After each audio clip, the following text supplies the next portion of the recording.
This is Rating Descending, where we watch IMDb's Worst 250 so you don't have to. My name is Abigail Ward. I'm Michelle St. Clair. And tonight we watch The Canyons. When Christian, an LA trust fund kid with casual ties to Hollywood, learns of a secret affair between Tara and the lead of his film project, Ryan, he spirals out of control and his cruel mind games escalate into an act of bloody violence. Let's watch!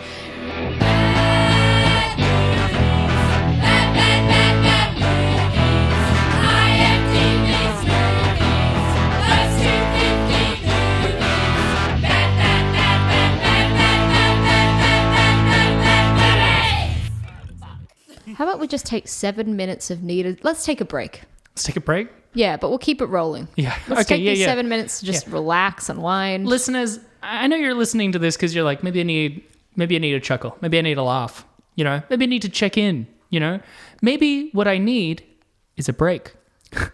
We're here to give it to you. All right. Starting now. Sorry, it's starting now. Yes. Starting now. Starting now. Starting now. Sorry, let me just take... Oh, there's a foamy one. Starting now. Wow, there was another foamy one. It's so bubbly. Did you end up getting that rabies shot after that bat bit you?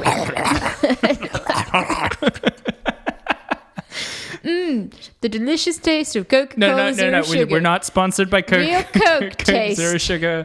Wait. What? Oh, I thought it was real Coke full stop taste. And I was like, that's bizarre. Real Coke taste. Fishing. So, how are you? How am I? Yeah, you know what? Yeah. Dude. You know what? What kind of a question do you think you're asking, huh? Just checking in on an old friend. Where do you get the rights? Where do you get the right? We've had to do a lot of these little openings. Yeah. And I see, like, look, when I listen to different podcasts, sometimes I just skip to get into the meat. But yeah. I understand why you would. I think right now for us in real time, hearing ourselves being skipped, like pressing 30 seconds forward. Yeah, so the bank robber. Yeah, and then I ate so much cheese.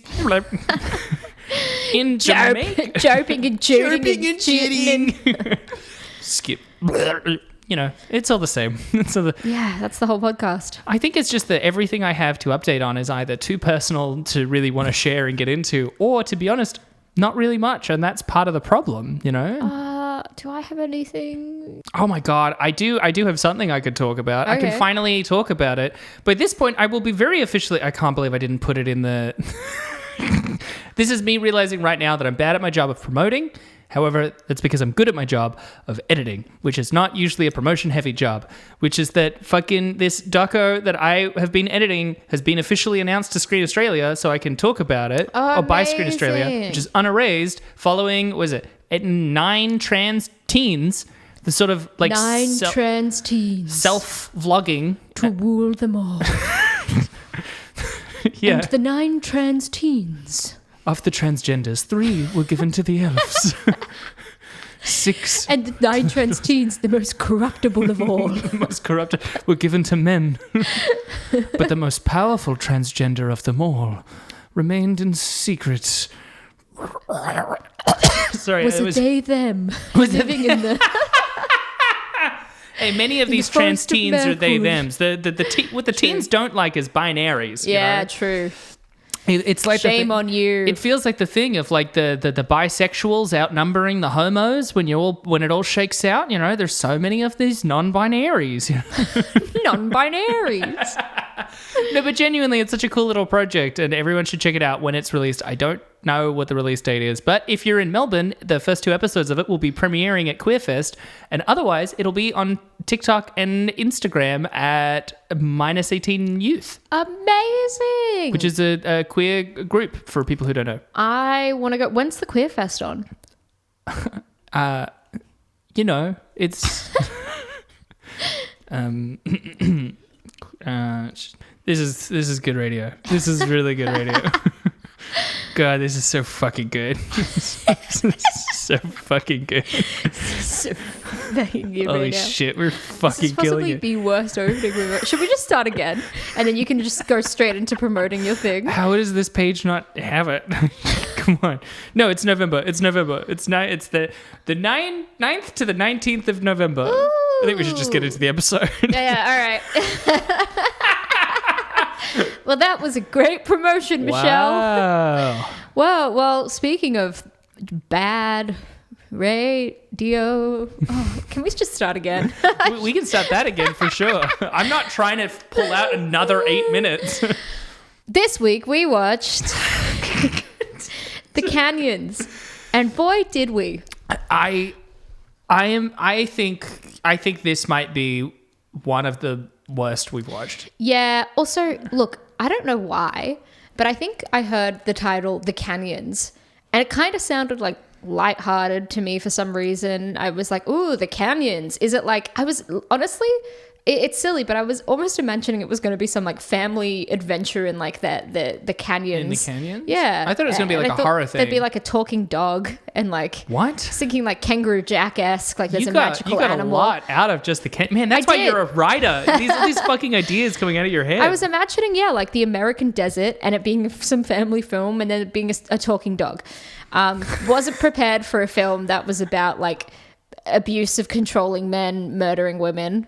Well, it's not really about that, because to say that it would imply that it is about anything. Yeah, and also this film, I think it promotes itself as being like a thriller, an erotic thriller that leads up to like... Erotic thriller? That leads up to an act of bloody violence. But the act of bloody violence at the end was very brief and small and there were no consequences for it. Yeah, because you know what? Okay, so in my time as both a film professional who needs to network, as well as a teacher who wants to go and support ex-students and stuff, I've been to many... Oh, like, you mean like the new Twitter?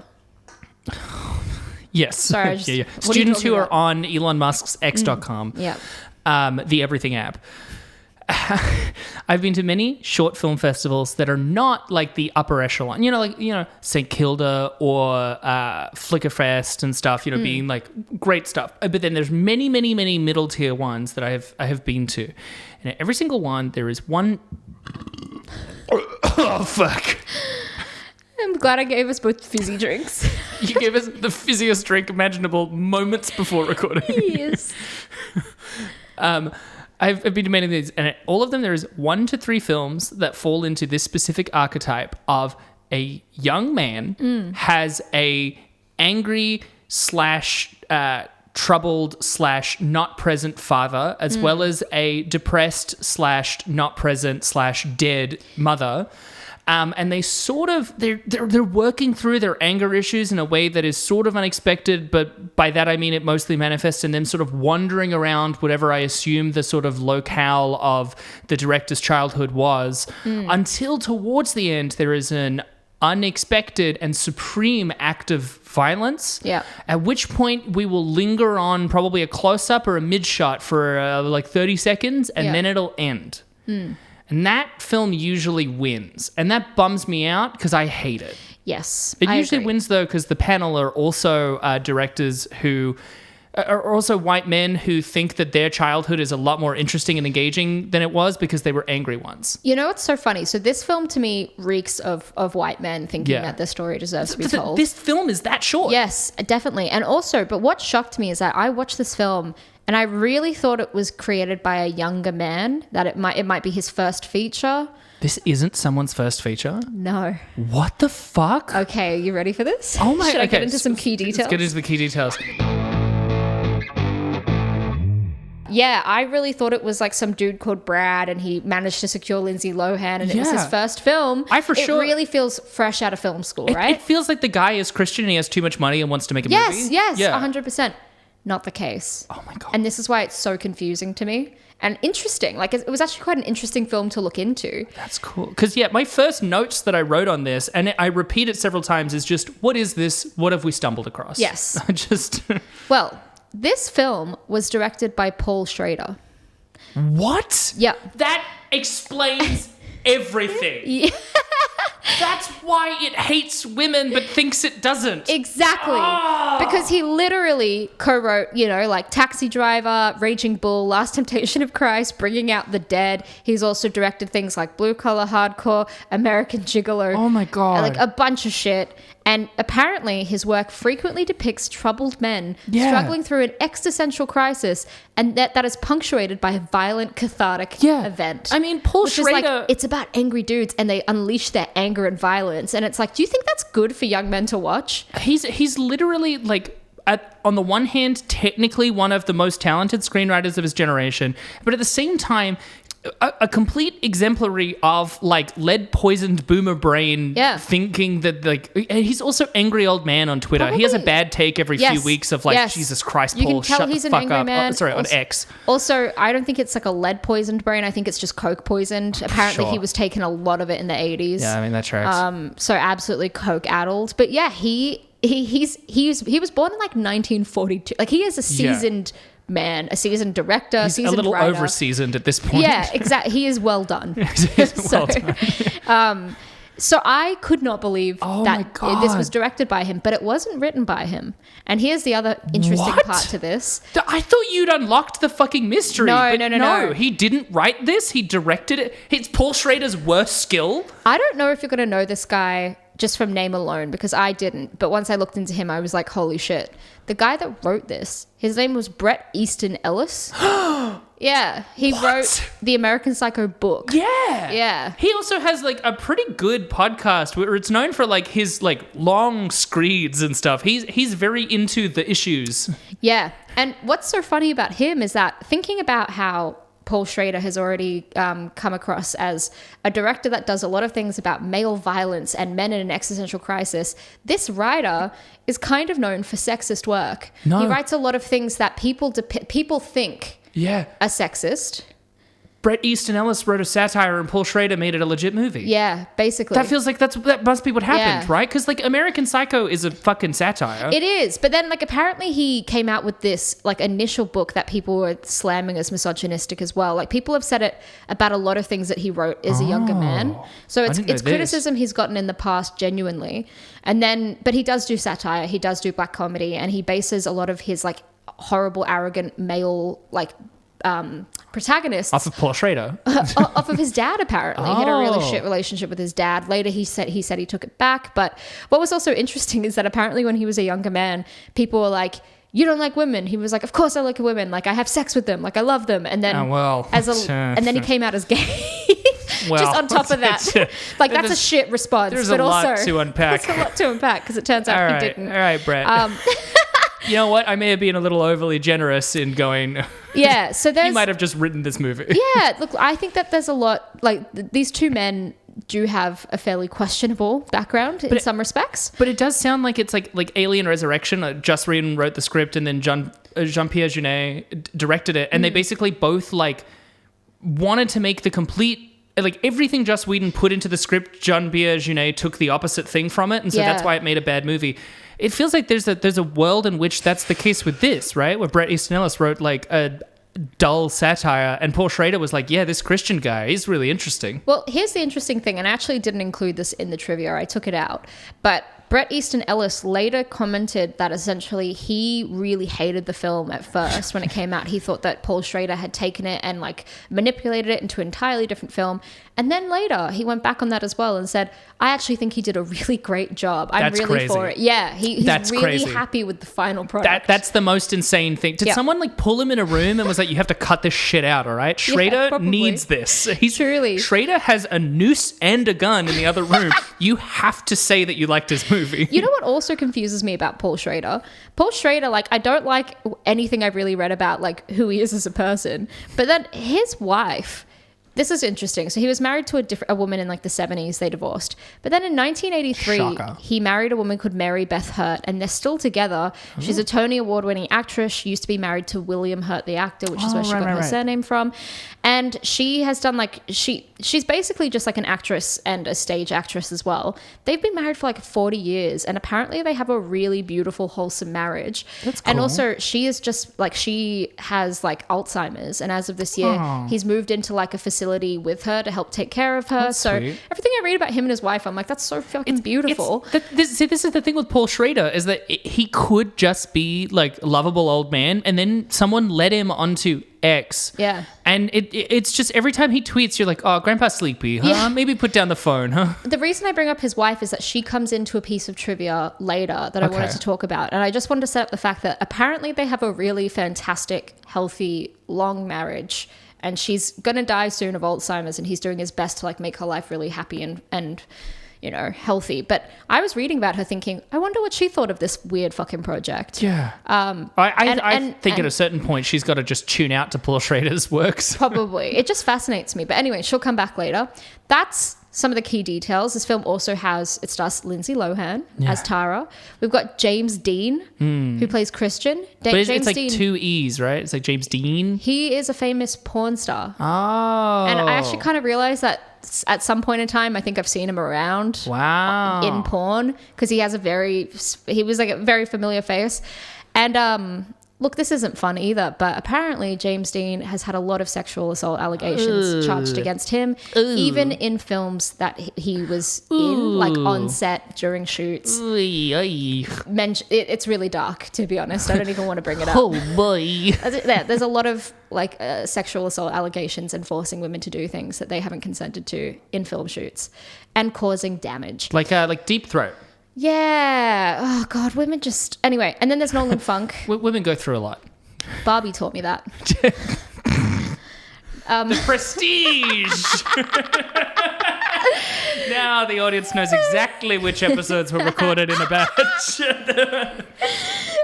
It's not enough just to mention Barbie. You've got to bring it back.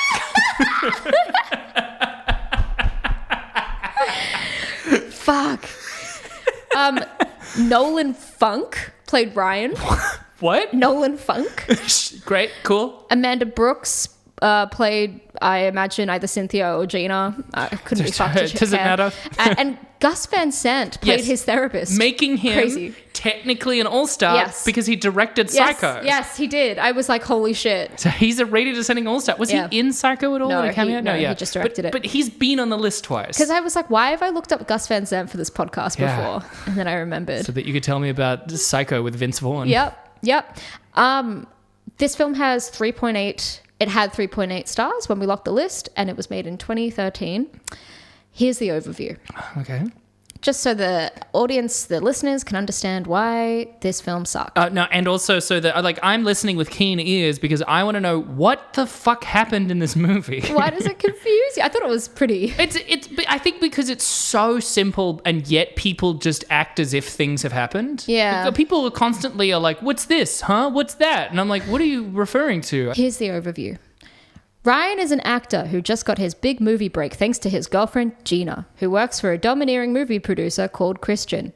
Movie producer is a generous term. He's a trust fund kid. It's a good way of describing it. Christian's girlfriend, Tara, used to date Ryan, and it's revealed that they've been sleeping together for a few weeks.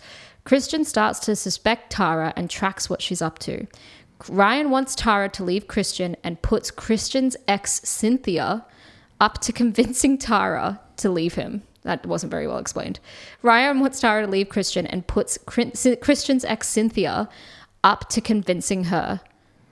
It's not a good sentence, is it? Well, it's not a good plot. It's not. When Christian realizes that Tara has been cheating on him, he murders Cynthia and beats Tara up. Yeah. Tara leaves him, and later Ryan begins stalking her movements in the same controlling way that Christian did. Oh, that's what the ending was supposed to mean. Yeah. I didn't get that at all. I literally wrote down, what's the ending supposed to mean? It just means he's doing the same shit that Christian was doing. Like the way that Christian was like, can you have a call with her? Like, what did she say? Yeah. Now Ryan's doing the same thing. I think the implication is that it will just repeat. Oh, and I'm like, why is everyone so obsessed with Tara? Yeah. She's actually kind of boring. I thought he was just checking in on her because from his perspective, she's the fucking like very abused ex-girlfriend of this guy who he knows fully murdered someone. Yes. Like, of course you'd want to check in. Literally, they just skate over it being like, oh yeah, that murder, right? And they never caught who did it. Wow, that's Which so is crazy scary. because he also set it up to frame Ryan, right? Did that just not work? Did it not happen? Yeah. Like, there's so many unanswered questions about the one random murder, and the murder is so badly done, by the way. Yeah, it's like really Christian badly done.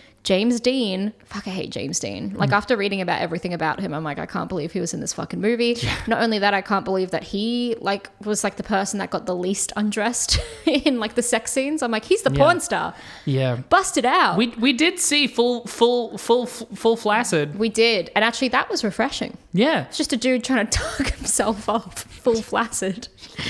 Yeah. But unfortunately, I've got some terrible trivia about that. Oh, no. Yeah. Was also him going up the stairs as well? Yeah. There was a couple of scenes of it. But he, like, gets ready to murder his ex, and he, like, zips himself into this jacket, puts gloves on, comes out. She's like, oh, my God. He runs into a bedroom behind her, and she just starts screaming, you see nothing. It's so bad. And it's so shit. It's worse than, like...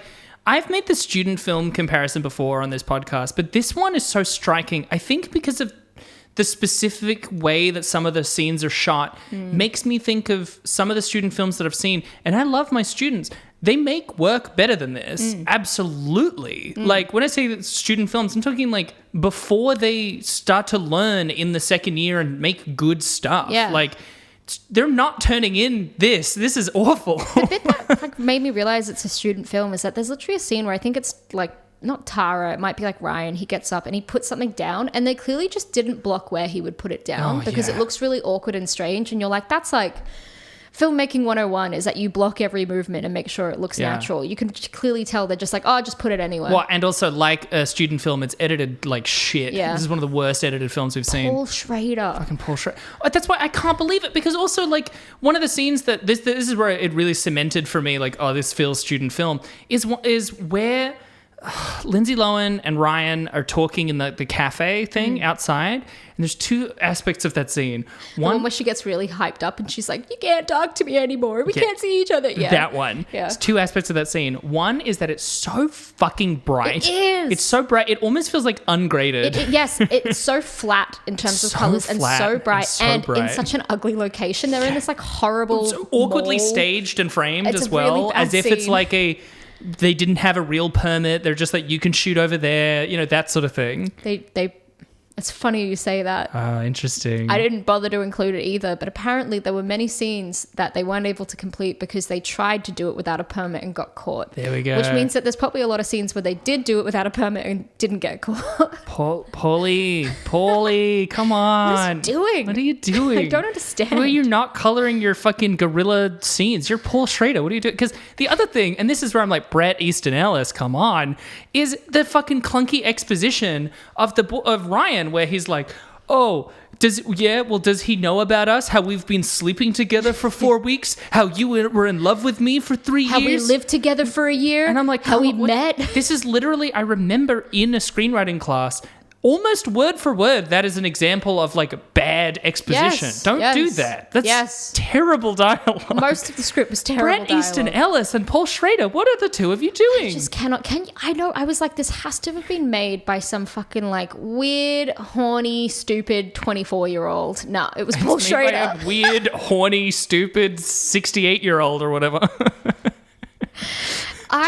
Look, Lindsay Lohan in it, to be fair, I don't think she was that bad. I feel conflicted because she was okay. I think she was frequently better than them. I think the edit is doing her dirty. Do you reckon? I do, because there's sometimes where I can see her clicking in and doing a good performance, but I'm seeing her click in. Yeah, weird. And you shouldn't. And I'm like, I know as an editor how to cut around those. Yeah. And it's shocking to me that no one in post is pointing it out, because it makes her look worse. She does like a really good, believable... I feel like the scenes where she is really heightened and really emotional are really well done. Like, she's clearly, I mean, I'll touch on this in the trivia as well, but like, this was Lindsay in the throes of her relapses and yeah, she's in the canyons. I guess. Yeah, she was out of her 6th rehab stint, so she was like in the minefields.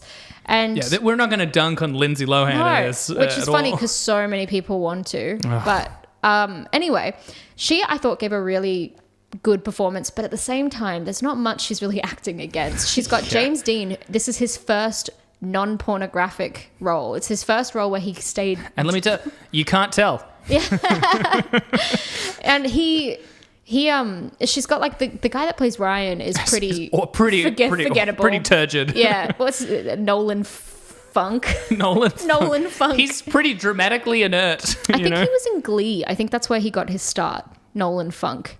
He's in Glee? He's clearly just made his way into this career just because of his every hot, attractive man look. This is what we were saying a few episodes ago. Yeah. Does he look hot or does he just have brown hair and a big jaw? Well, blonde hair and a big jaw. It looks sandy blonde in that photo you're showing me. But in the film, he looked pretty blonde. Yeah, but it's probably just so that they like him more. Let's be honest. He's just Ken. Anywhere else. There was a point I wrote down in my notes, this might compete with Recep Ivedik for pure tedium, because I realized there was an hour left. I was like, you've got to be fucking kidding me. What even is going to be happening for an hour? And it was just the same. The whole film is like, it starts with a dinner between Ryan and Gina, who are together, and Tara and Christian, who are together. And Christian keeps bragging about how him and Tara are open and how they just fuck anyone that they want. Yeah, but they're not really open. Christian orders her to fuck other people. But sometimes he does. And sometimes it's men. And there's this bit later where she's like, what's with all the men recently? And he's like, what about it? But I'm like, is there like just this underlying, like he's definitely like questioning his sexuality? Neither Paul Schrader or Bret Easton Ellis have made up their mind on what they think about bisexuality. Well, and I think they both think they're pro and they're clearly not. Well, it's funny because Bret Easton Ellis he identified as bi for a really long time, really like decades, and then he finally came out and was like, actually, I'm just gay. That's what I mean. And I reckon if you asked him, like, do you think bi people are valid, he'd probably say yes, but then he makes a movie where he's trying to say no. Like, this is what I mean. And Paul Schrader's probably like, these young people, I don't understand it. But sure, if they want, seems a little weird, I'll put that in the movie. And I'm like, neither of you both need to sit down and really think about what you think. Also, this film really made me it really solidified how I find LA depressing.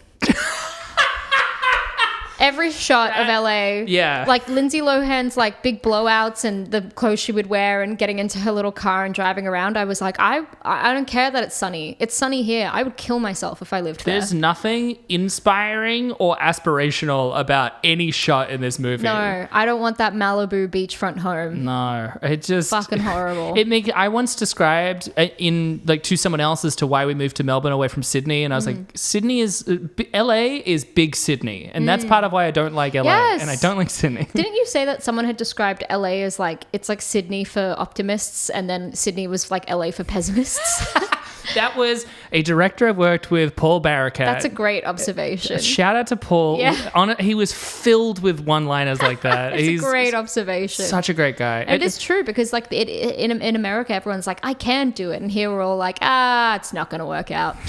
But why bother making that? Why bother? But yeah, when he was in LA, apparently everyone was like, oh yeah, let me show you my thing. Here's my other thing. And I'll introduce you to this producer I know and stuff. I was like, holy shit, that sounds great. Yeah. Yeah. Okay, so many little notes. Because we were talking about the student film stuff before, I can't get over this one bit. Ryan goes to talk to his part-time boss because he has to have work in the meantime because he's hired for this movie, but they're not shooting it yet, so he's not getting paid for it yet. So he has to have other work. He goes to talk to his boss in a scene that I can only describe as the most I've ever seen something lead up to a blowjob that doesn't happen. Right? Is it, you're not talking about the prank that is put to him? You're talking about the first instance? I'm talking about the first instance. Yeah. Not when he talks to the producer. Oh, it's his agent. I think it's his agent. Right. Yeah. But he also works around there and stuff. Yeah. And the agent is like really suggestive. Really suggestive. He comes around the front of the desk and he is like... puts his legs between his a bit. There's a shot of their like feet inching closer together. It was actually a good shot because you were kind of like, ooh. Yeah. But in between all of that is a shot of like... He has just like leaned down. It's clearly a shot that's used for a different part of the shot where he's in a different position because it's just a shot over the shoulder of Ryan looking at this guy's chest. Not his chest and a bit of his chin, not a bit of his head, but it's cut off. Not his waist and it's suggestive. It's just his shit. It's just his chest, and he's just talking as if he's in frame, and he isn't. It's so funny to me. Paul Schrader has been in the business for like 5 decades. What happened to that shot There's other shots where his face is in it. What fucking happened? Did no one in the edit room go like, hey, Paul, maybe we should use a different fucking shot? Paul Schrader has become the punchline of this year. Oh my God. It's just absolutely insane. Yeah. The directing was almost the thing I noticed the least, just because of this constant strange tones. Like the film so tonally weird. It's just bizarre. The feeling of it makes you feel icky the whole time. And I feel like it's just trying to be edgy, and it's just Tara's boring. so sad the whole time. That's why it feels icky. It's just like she clearly fucking hates Christian and isn't having any fun, and she's just wandering from scene to scene with her bleary sad eyes. She's always drinking. Like there's always a glass of something in her hands. Like if any part of this was done better, I would say good casting of Lindsay Lohan, because she's carrying the sadness of this movie. She's carrying the whole fucking thing. I actually thought, like, she does have such star power. I also didn't expect to see her tits in this film. I was like, she's like a big sister. I shouldn't see those. Ooh. Oh my goodness. Put sister's tits away. I didn't realize they're so big. Good for you, girl. Good for you, Lindsay. But put them away. I mean, do you want to hear some trivia about this film? Wait, can I tell you about one more bit? Of course. Sorry, I'm just looking at my notes. And so many of them, I keep repeating, who am I following? What's the plot? Yeah, there's no protagonist. What dramatically am I watching? At first you're like, oh, it's going to be Ryan. And then you're like, oh, maybe it's Tara. Maybe it's Christian. Maybe? None. There's also a point where a character, I think Tara says to Christian, like, do you even like movies? And I'm like, that's what Paul Schrader's asking himself. But one of my favorite bits is we see Christian in like the production office, and I think it's the actual producer of the movie is there, the bald guy. Yeah. And he gives off some excuse of what he's doing on his computer. He's like, oh, the VFX producer is doing blah, blah, blah, so I need to check over these 3D models. You know, it's just like saying stuff so he sounds like he actually knows movies, right? Yeah. What we see him doing on his screen that we fully see is constantly rotating, zooming in, zooming out, and moving around. Because they're making a horror movie, and so I guess it's meant to be a creature in that, but it's very clearly like for a game, because it's like a little ghoul. It's a big little fat ghoul. He's constantly rotating, zooming in, zooming out. He's not like checking anything. To be fair, I knew an animator that would render animations for videos, and that's just kind of all he did, was that he would like look at it from every angle for like ages. It looked ridiculous. That's all this guy is doing in the office before Christian is like, you have to fuck Ryan. That sounds legit to me. Which, did he fuck Ryan? No, he didn't. He didn't. They don't make it clear, do they? He just ends up walking out. He starts basically salivating at his dick, and then it hard cuts to outside. But then he doesn't say anything about it. No. He goes off and he's not supposed to really do it. Yeah, but then he's like, all he's thinking about is Cynthia. And I think he goes and he starts researching. He calls like Cynthia up, or like it's just done. Like, we don't know what happens, but he's on to the next thing. He's not like, hey, this really weird thing happened to me today. Yeah, because the producer is meant to just like, it's like a prank. It's like just to get you. And then, he starts like, because Ryan just goes like, no, do it. Suck me off. Come on. And then, the producer's like fucking salivating. And then hard cuts to outside. Maybe he did, yeah. I guess he did. Who cares? Yeah. Here's some trivia. Yeah. So everything about Lindsay Lohan in this film was a bit sad. It was a very difficult shoot with her because she was out of rehab and there was a lot of absences. But it also sounds like Paul Schrader wasn't really a fucking easy time either. I can't imagine someone who at this point has been so like tossed around and abused as Lindsay Lohan, like a worse group of people than James Dean and Paul Schrader and Bret Easton Ellis to be like tossed in with. Absolute nightmare. There is just...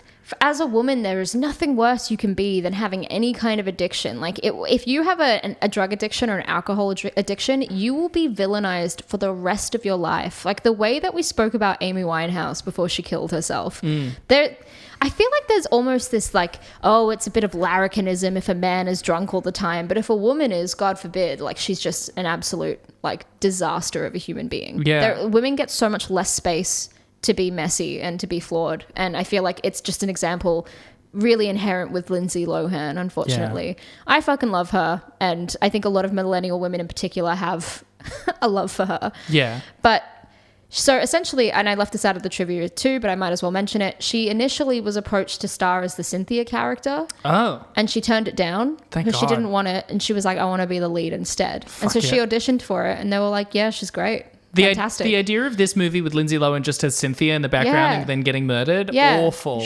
Awful. Shit. So apparently a lot of her absences were due to the fact that she was like relapsing into alcohol and drug use. Apparently following the film's release, Schrader accused Lohan of not supporting the film. Well, saying that maybe she watched it. Yeah, saying she'd pulled out of interviews and never showed up for promotional photo sessions. In the docuseries Lindsay, which chronicles in 8 one-hour episodes Lohan's return from her 6th stay in rehab. Eight 1-hour episodes. Yeah, that's a long it's a lot of content. Jesus. Lohan's return from her 6th stay in rehab for addiction and her attempts to revitalize her career. She claimed that she did not end up promoting The Canyons, specifically its Venice Film Festival screening, because it would have placed her in a situation that compromised her sobriety. Yeah. Good reason to skip something. That's fucking great. It just sounds like this is like a woman in crisis on the edge and they're just like, rolling their eyes and at she her. has to deal with Paul Schrader. Yeah. Apparently, the French actress Leslie Couturan was on call throughout... Kugler was on call throughout the entire shoot to replace Lindsay Lohan at a moment's notice due to her repeated absences. Couturan was essentially paid to be Lohan's understudy in case she left the set and didn't return. What? However, Couturan was in France.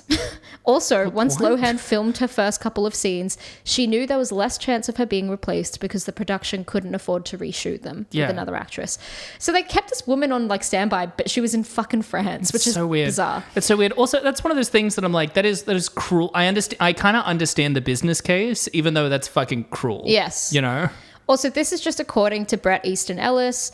And again, it shouldn't really be like noted in general. He's been downgraded in my mind to not to be trusted. Well, yeah, he basically came out saying that in some scenes, Lindsay Lohan was genuinely drunk on set, but... I'm sure you were drunk while writing it, bro. Right? Come on. As if you're not fucking guzzling coke while you're writing your shit books about men. If I had to act in this, I would be drunk the whole time.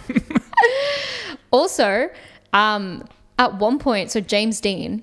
Mm. He had promised Paul Schrader that he would not be or star in any porn films during the production of this film, but he didn't stick to that. And I don't know why that had to be a clause. He had his own addiction, I guess. Yeah, true. Paul, I'm getting off the porn. I'm not gonna... Well, apparently, like, Lindsay Lohan couldn't film one day due to being sick from a hangover. Apparently, there was one night where she was, like, out until 5 a.m. with Lady Gaga. And I'm like, look, I would be too. Yeah, I get it. That's fair. She was sick from a hangover, so director Paul Schrader decided instead to film scenes with James Dean, but no one could find Dean that day. Schrader finally got hold of him on the phone, and Dean said he had left town to shoot a porn video. Schrader was furious because he had told Dean he wasn't to shoot anything until filming had wrapped in case they had to reschedule daily shoots. The entire day of filming was wasted and they lost thousands of dollars. Jesus. And that does sound really shitty. Yeah, but I mean, like, a competent director could maybe make use of... Maybe don't hire a porn actor as your male lead. They're not... I don't think he's that professional. I don't think he was that good. No. This was a story. It's summarized here, and I read the whole thing about it. The sad thing is, essentially, Lindsay Lohan was having a shit time, and she really did not want to do nude scenes. Come on. I know I should be almost like expecting it, considering how much it comes up in this list. I'm still blindsided every time. Every time there's female nudity, it's directed by a man, and then you find out that the woman didn't really want to do it. Every time. Come on. Anyway, she didn't want to do it. She felt really uncomfortable about it. Apparently, the day that they were due to film the 4-way scene, where that other couple come over and it's like crazy with all the neon colors. When they were due to film that scene, she was so afraid of doing that scene, she locked herself in a closet. Oh my God. And she was saying that she didn't want to take her clothes off and that it didn't feel fair and she didn't want to do it. Oh, Lindsay. And Paul Schrader basically spent hours trying to convince her to do it. Oh, Paul. And he said, look, I'll get naked with you. I'll be naked with you. And then you'll feel more comfortable. And she was like, can everyone in the room be naked? Like, the other actors were already on set naked walking around. Yeah. And of course, there's people on set that were like, no, I don't want to do that. But she didn't want to do that. Yeah. But he did end up, it wasn't even like a, hey, I'm doing it out of solidarity thing. Apparently he just got really frustrated and was really annoyed, and he ended up stripping his clothes off, and they did the whole scene in one long 14-minute take, and he sat there naked the whole time. And so it's like, cool, you did it in solidarity. You also forced a woman to do a nude scene when she didn't want to do it. Oh, there was a lot of turns in there. Yeah, it's a lot of odd poles. It's not great. Here's the last piece of trivia. Director Paul Schrader's wife, actress Mary Beth Hurt, didn't finish the script when she read it. She dismissed it as pornography after 50 pages. But it took 50 pages? But I'm like, how does your marriage work? Like, were you just like fine, like reading this horrible script and then being like, yeah, my husband's out there making that. Like forcing Lindsay Lohan to honey, take her clothes off. Can you read my latest script? It's like, yeah, sure, I'll read that. Reads it. Honey, this is fucking pornography. This is not a movie at all. And he's like, I'm going to make it with Paul Schrader. Also, look, I actually should just double check this, but when I read into this film, the budget was really low. Yeah. Actually, just let me grab it for you because I think it's worth mentioning. It's crazy. You know how I reckon their marriage works? How? Do you ever meet, especially like older couples where it's like, you guys clearly have like a pact that like you just have different hobbies. Yeah. You know? You go off and do different things. Yeah. But I don't get that because me and Claude have different hobbies, but also I love being involved in his life. And if I thought he was creating something that I thought was like morally objectionable, if I thought he was forcing actresses to take their clothes off. That's just the written word. Maybe she was saying, babe, this is pornography. So this is the weirdest part of the film. Just to summarize. Braxton Pope, who was the producer on this, Bret Easton Ellis and Paul Schrader were originally involved in a film project, Bait. When the project lost its financing, they decided they wanted to make a lower scale film. Ellis was in charge of writing the script. After it was completed, Pope suggested raising money via Kickstarter. Oh my God. Throughout May to June 2012, the film raised $159,000. That's very low for those three. The budget for the film was $250,000.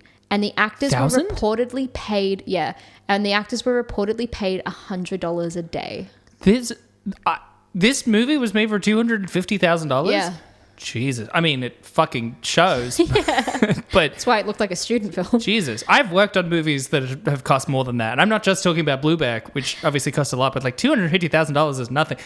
Bret Easton Ellis and Paul Schrader should be able to raise more than $250,000. Jesus Christ. Where did all that money from your Scorsese collabs go? Yeah. Mate? Did they not have a Christian who's like, I'll give you $1 million at least? It's just nuts. It's just that's fucking crazy. And so that's how the budget of it came about. But because they were operating on such a slim budget, it led to a lot of stress on set. Yeah. At one point, the stress of the hectic shoot was wearing on everyone, and the crew was upset because they hadn't been paid in a week. Producer Braxton Pope, hoping to buck up morale, suggested raffling off 2 Samsung tablets used in the film. Get this. Director Paul Schrader said no because he didn't have a tablet at home and wanted one of them for himself. Fuck you, Paul Schrader. Hey, what do we raffle one of these off? Nah, I want it. I don't have one. Come on. Where's your money? Where's your fucking money? It's up his fucking nose, all right? Do you want to hear some reviews? Wait, how much did it make? Good. Yes, let me check. Oh, it didn't make much. Hang on. How did it not make much? It was made for $250,000. Well, who would watch this? Yeah, it was made for $250,000. Yeah. The box office. Guess. I can't. $265,000. Oh my God. Oh my God. That's a profit of $15,000, everybody. That's awful. All to make Lindsay Lohan strip clothes off while she's in the middle of relapsing. That's not worth it for anyone involved. I was for sure worried you were going to have something that met Area 51's $4,000. 4 digits? 4? That was crazy. Well, that was $7,000, but it was insane. Let me give you some reviews. Reviews! Rotten Tomatoes gives this film a 21% approval rating. The site's consensus says the film serves as a sour footnote in Paul Schrader's career, but it does feature some decent late period work from Lindsay Lohan. That's an interesting take. Yeah, late period work. She was 27. She was 27 years old when this was filmed. Come on. Linda Barnard of the Toronto Star gave the film 1 out of 4 stars, calling it a howlingly bad soap opera meets softcore porn mashup. Writing for The Village Voice, Stephanie Zacharek praised Lohan's performance, likening her Tara character to a nectarine on the far side of ripening. And this isn't a story about innocent lust. She sold that off long ago. But there's a dreaminess about her that could never crystallize into hardness. Just take a step back, Stephanie. Yeah, Zacharek also... Yeah, prose doesn't need to be quite that purple, you know? Zacharek also wrote that the nuts and bolts of the plot are the least interesting things about the film.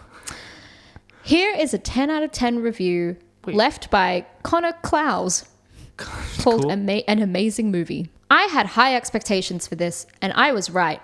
Lindsay Lohan and James Dean are great together, and Lohan is amazing. Dean is surprisingly good for a porn star and has a good screen presence.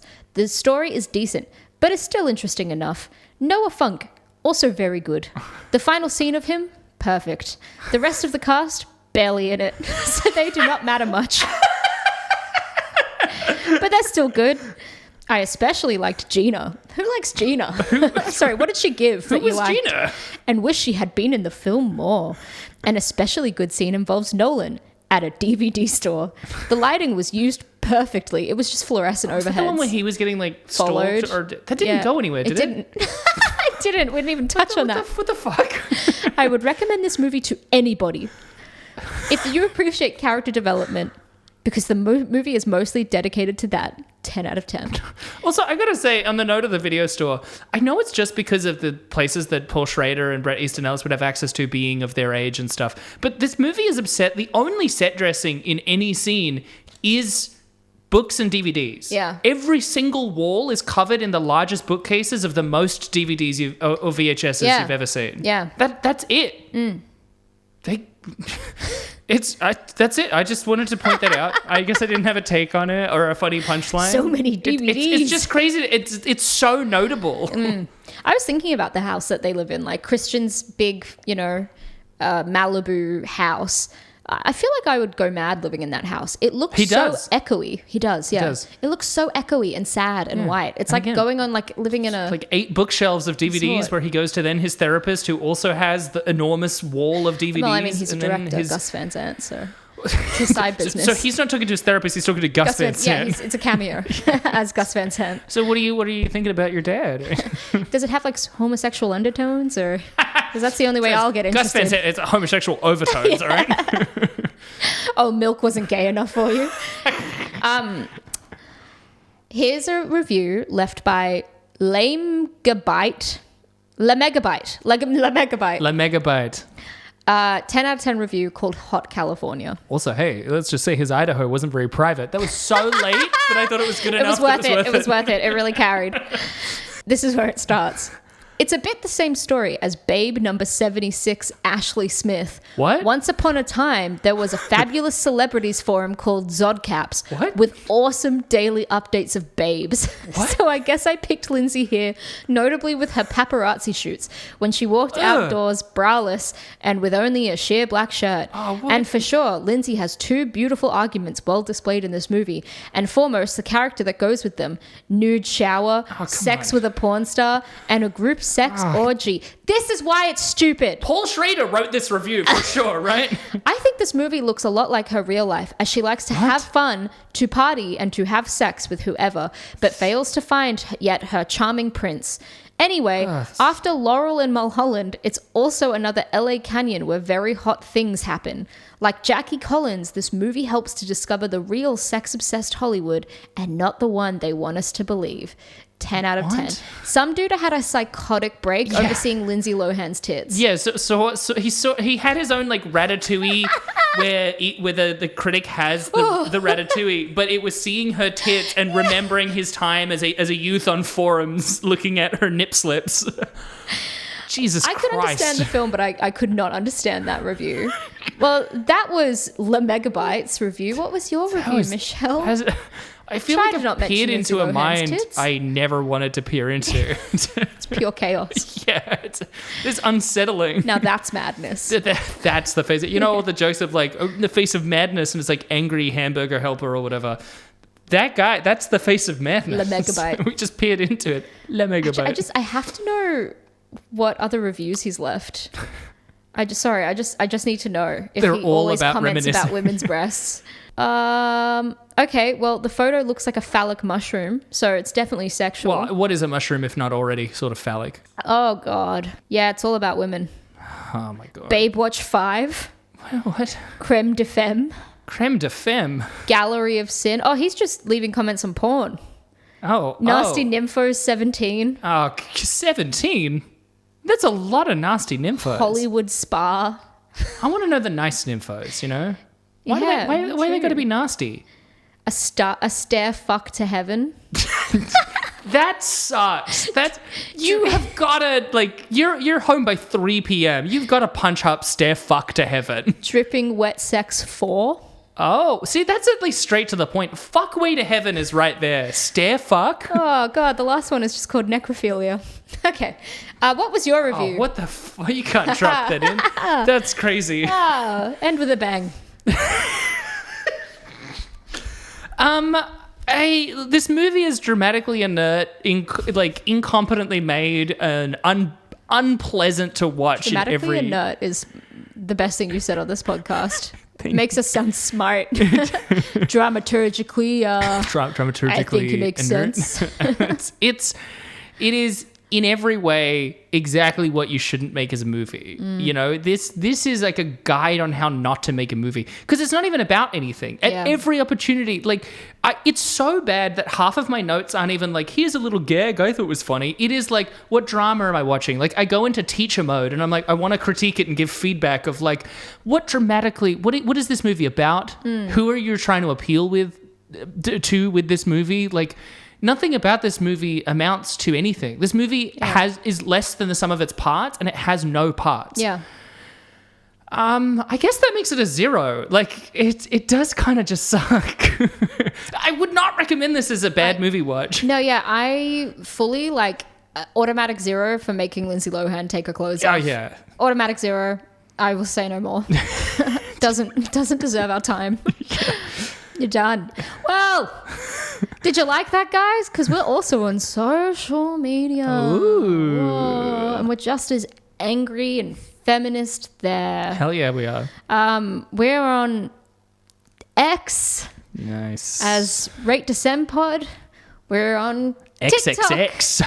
at Rating Descending, or you can email us at ratingdescending@gmail.com. We love the emails. Get in touch. Also, maybe by this point you can find us on YouTube, and if not, it's coming soon. I promise. It's on its way. I pinky And promise. on Insta. And on Insta, but that one, will take a lot. Yeah. But also, you can find us on our own social medias. You can find me on X at michelle.st.clair and Instagram at michelle.st.clair. Also, go to at -18youth on Instagram, or soon unerased.tv on TikTok to check out Unerased, Yes. upcoming documentary following 9 trans teens as they go through some of the final years of high school. And you can find me on Instagram as well under Abigail J. Ward. Or you could leave us a review. And if you want to curry our favor, let us know. Let us, get on our good side. Yeah. Leave a review. We love it. It really does make a difference. Well, Michelle, that was that shit fucking pile. What are we watching next week? Well, more than anything, we know what we're not watching next week, and that is Human Centipede 2. Yeah. The next sequence. The full sequence. The full sequence. Yeah. Listen, it's TBD exactly what we're doing. We have a few different ideas, but we decided immediately after watching the first one that we have to protect our little brains. Yes. as both of us, I especially have problems with intrusive thoughts. I still think about Human Centipede. I don't want, and this is apparently much worse in that regard. We're not doing it. Yeah. There's a certain point where it's not worth it, and I don't think you want to hear us talk about it either. 100%. Maybe we'll do a bonus episode. Maybe we'll just have a little chat. Maybe we'll do a good movie. Maybe we'll play a little game. You can't tell these days where we'll go. Yeah, it'll still be fun and entertaining. Because not just in spite of, but because it won't be Human Centipede 2. Yes. You guys are welcome. See ya. Bye. Bye.